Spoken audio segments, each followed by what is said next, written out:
बिस्मिल्लाहिर्रहमानिर्रहीम। अस्सलाम वालेकुम नाज़रीन, मैं हूं महरीन सब्तैन और देख रहे हैं आप मेरा यूट्यूब चैनल। नाज़रीन, जहांगीर तरीन के भाई आलमगीर तरीन की मुबैना खुदकुशी के हवाले से अब बहुत ही अहम डिटेल्स सामने आई है।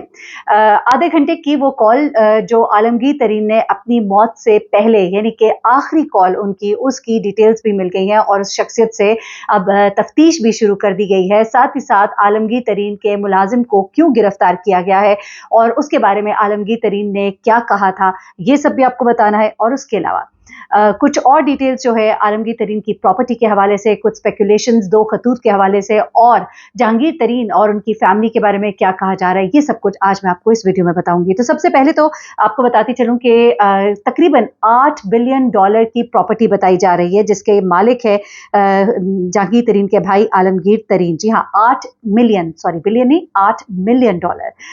बहुत बड़ी अमाउंट है ये और काफ़ी यानी कि इनके पास पैसा था, जायदाद थी।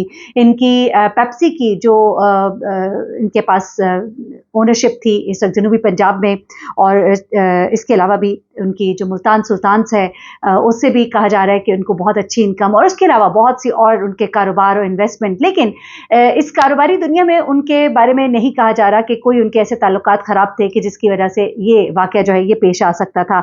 अब उसके बाद कुछ और चीज़ें जो सामने आ रही हैं उसमें एक तो उनके मुलाजिम का नाम, उनकी मंगेतर की बारे में बात और एक आखिरी जो कॉल है उसके बारे में जो गुफ्तगू सामने आ रही है। तो पहले मैं उनके मुलाजिम की तरफ से बात शुरू कर लेती हूँ क्योंकि जहांगीर तरीन को लिखा जाने वाला वो आखिरी खत या फिर वो आखिरी खत जिसे कहा जा रहा है कि उनकी खुदकुशी से पहले का खत है, जो उन्होंने खुदकुशी करने से पहले लिखा था, उसके अंदर एक शख्स का बार-बार ज़िक्र किया गया। क्यों इस शख्स को बार-बार कहा गया कि ये मेरे साथ सबसे ज़्यादा अरसा रहा है, इसने मेरी बहुत खिदमत की है। देखिए, जहाँ पे वो ये कहते हैं ना अच्छा 2 खत जो इस वक़्त मीडिया के ऊपर सर्कुलेट कर रहे हैं, उनमें से एक उर्दू में, एक इंग्लिश में। तो मैं आपको बताती चलूँ, वो जो इंग्लिश वाला खत है, वो उनका सही खत है, दूसरा खत जो है, वो एक फ़ेक खत है। उसके बाद ये भी कहा जा रहा है, अब देखिए मैं इसकी ऑथेंटिसिटी के बारे में तो नहीं अभी कह सकती, लेकिन ये कहा जा रहा है कि जिस तरह का खत उन्होंने लिखा है, उसे पढ़कर ऐसा नहीं लगता कि वो एक सुसाइडल नोट था। यानी कि एक जनरल नोट तो है लेकिन सुसाइडल नोट वो नहीं लग रहा। उन्होंने कहा कि मैं ये नहीं करना चाहता था, ये नहीं लिखा उन्होंने कि खुदकुशी। जिंदगी बहुत खूबसूरत है, मैं भरपूर जिंदगी जी रहा था। कुछ अरसे कबल श्रीलंका पर छुट्टियों पर गया, बीमारी ने मुझे घेर लिया। स्टेरॉइड्स मुझे लेने पड़े, मेरा चेहरा और जिल्द मुतासिर हुई, मुझे पढ़ने में मुश्किलात आ रही हैं, मुझे नींद ना आने का मसला भी है, नींद की गोलियां लेकर सोता हूँ। मुझे इतने मसाइल हो गए कि बता नहीं सकता, मैं इस बीमारी से तंग आ गया। अच्छा, इसमें वो ये भी लिखते हैं कि मैं अपनी बाकी की ज़िंदगी डॉक्टर के क्लिनिक के चक्कर लगाने में नहीं काट सकता। मैंने अपनी सारी ज़िंदगी इस तरह का कोई मसला फेस नहीं किया। यही वजह है कि मैं ये कर रहा हूँ। मैं ये बिल्कुल भी नहीं करना चाहता। मैं बहुत-बहुत ज़्यादा माज़रत खा हूँ। उसके बाद उन्होंने अपने नौकर के बारे में बार-बार लिखा। वो कहते हैं कि मेरे नौकर आलम का ख़्याल रखना। इसने सारी ज़िंदगी बगैर किसी गलती के मेरी बहुत खिदमत की है। ख़्याल करना कि पुलिस इसको तंग ना करे। मैंने लिख दिया कि मैं क्यों ये कदम उठाने जा रहा हूँ, इसको शेयर कर देना। कुछ लोग कहते हैं कि ये खत एक ऐसा खत नहीं है जो सुसाइडल नोट हो, लेकिन जिस तरह मैं इस खत को पढ़ी हूँ मुझे ये लगता है कि ये एक सुसाइडल नोट ही था। लेकिन ये उन्होंने लिखा कि नहीं, ये अभी फॉरेंसिक में बात पता लगेगी। उसके अलावा एक खास टेस्ट जो है वो किया जा रहा है जिससे ये पता लगता है कि वाकई खुदकुशी है कि नहीं। ये बहुत ही महंगा टेस्ट होता है और इस टेस्ट के जरिए ये डिटर्मिन किया जाता है कि जो गन पाउडर हाथ को लगा होता है या ट्रिगर से जिससे आपने दबाया है, ये आपके हाथ की उंगलियों से ये ज़रात लिए जाते हैं और फिर उसके बाद गोली के खौल से कुछ मेजरमेंट्स करके ये एक खास टेस्ट होता है जिससे अंदाज़ा लगाया जाता है कि ये खुदकुशी थी या किसी ने आपको मारा है। तो ये एक और अहम खबर इस बारे में मैं आपको दे रही हूँ। उसके बाद अगली बात जो इन्होंने अपने मुलाजिम के बारे में बार-बार कहा, तो इनके मुलाजिम को पहले तो तफ्तीश की गई, लेकिन उसके बाद जो हमारी इत्तलात है उसको गिरफ्तार किया गया, लेकिन अब फिर उसको ज़ेरे तफ्तीश रखा जाएगा और उसमें उससे ये बातें मालूम करने की कोशिश की जा रही हैं कि उनकी एक्टिविटीज़ क्या थी, कौन लोग उनको मिलने आते थे, क्या पिछले दिनों वो किसी दबाव का शिकार तो नहीं थे और गुज़िश्ता दिनों में किसी किस्म की परेशानी, टेंशन उनके हवाले से देखी है। तो ये सारी डिटेल जो है उनके मुलाजिम आलम से हासिल करने की कोशिश की जा रही है। जी हाँ।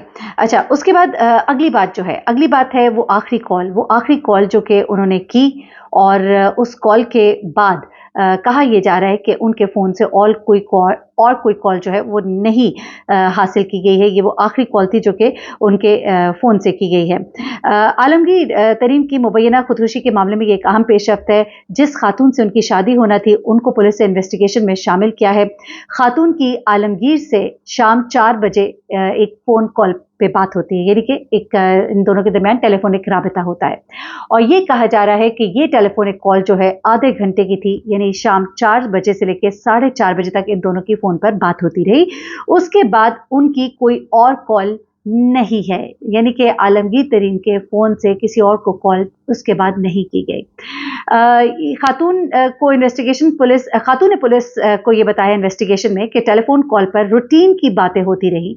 उस दिन रात को 1 से 2 बजे के दरमियान आपको मालूम है कि आलमगीर साहब ने खुदकुशी की थी। अच्छा, लोग ये भी कह रहे हैं जी सुबह के वक्त खुदकुशी की है, रात को 2-3 बजे कोई उनको मिलने आया था। ये भी गलत इन्फॉर्मेशन है क्योंकि आलमगीर तरीन ने 1 से 2 बजे के दरमियान खुदकुशी की है। 4 से 4:30 गुज़िश्ता रोज़ शाम में उनकी बात होती है अपनी मंगेतर से और उसके बाद उनकी किसी से कोई बातचीत नहीं हुई। अलबत्ता एक मुलाकात के बारे में कहा जा रहा है क्योंकि जिस एरिया में वो रहते हैं, जिस फ्लैट में वो रहते हैं, वहाँ के सीसीटीवी कैमरा सब चीज़ों की वीडियोज़ ले ली गई हैं और यकीनन अगर किसी से मुलाकात हुई है, कुछ लोगों ने ये भी कहा देखें अब सियासी हरीफ भी होते हैं, लोगों ने ये कहना शुरू कर दिया है कि चूंकि जहांगीर तरीन जो है वो ही अपने भाई के वाहिद वारिस है एक तरह से, क्योंकि आलमगीर के और कोई औलाद नहीं है, तो फिर उनकी जायदाद जो भी है जिसको कि बताया जा रहा है कि $8 मिलियन है, वो सब की सब जहांगीर तरीन और उनके बच्चों को जाएगी और ख़ास तौर पे उनके बेटे जो अली जहांगीर हैं वो अपने चचा का जो तमाम मामलात हैं उनको डील भी करते थे, हैंडल भी करते थे, उनके बिजनेस मैटर्स को भी देखते थे और उन्होंने बहुत सी ट्वीट्स भी की अपने चचा की वफ़ात के बाद कि वो एक बड़े अच्छे इंसान थे और इस तरह की ट्वीट्स उन्होंने की हैं। लेकिन ये कहा जा रहा है कि अभी कुछ दिनों पहले ही जहांगीर तरीन का कुछ 1-2 मामलात यानी कि वज़ीर-ए-आज़म के उम्मीदवार के तौर पे और जो उनके बयानात हैं वो सब आने के बाद और उनकी पार्टी के मुतहर्रिक होने के बाद फिर ये बातें भी की जाती रहीं कि उनकी पार्टी के हवाले से ये कहा जा रहा है कि बहुत भारी फंडिंग की ज़रूरत है क्योंकि बहुत से ऐसे लोग हैं जिनको शायद उन्हें बहुत ज़्यादा सपोर्ट करना पड़ेगा। तो इस हवाले से उनके भी रिजर्वेशंस थी कि अब ये पैसे वो तो शायद नहीं लगाएंगे, शायद कोई और लगाएगा या किसी और को लगाने चाहिए। तो क्या पार्टी को सपोर्ट करने के लिए उनको इतने पैसों की ज़रूरत थी? मतलब लोग अजीब किस्म की बातें कर रहे हैं। मैं कहूँगी ये बहुत गलत बातें हैं क्योंकि उन्होंने अपने भाई को खोया है, किसी चीज़ का आपके पास सबूत नहीं है। सियासत एक तरफ और इस तरह के मामलात को एक तरफ रखना चाहिए। मैं आपको सिर्फ वो स्पेकुलेशंस और वो बातें बता रही हूँ जो र्यूमर मॉन्गरिंग हो रही है, जिसका भी हकीकत से कोई ताल्लुक नहीं है क्योंकि जहांगीर तरीन ने किसी भी किस्म की पोस्टमार्टम या किसी भी किस्म की तफ्तीश के अंदर कोई भी रुकावट नहीं डाली है, जो हमारे ज़राए बता रहे हैं और ज़ाहिर सी बात है उनके भाई का मामला है, वो ये भी समझते हैं कि लोग अब इस तरह की बातें भी करेंगे, तो वो बिल्कुल चाहते हैं कि बड़े अच्छे से हर तरह की तहकीक हो, हर तरह का जो तफ्तीश है वो भी हो ताकि जो भी मामला है वो सामने आए।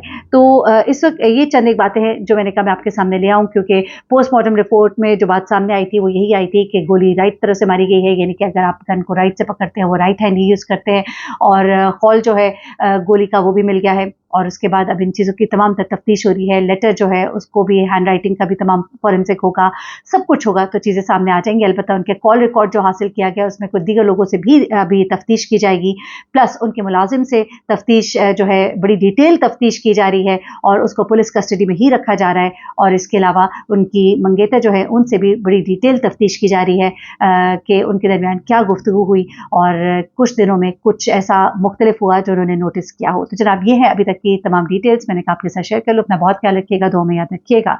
अल्लाह हाफ़िज़।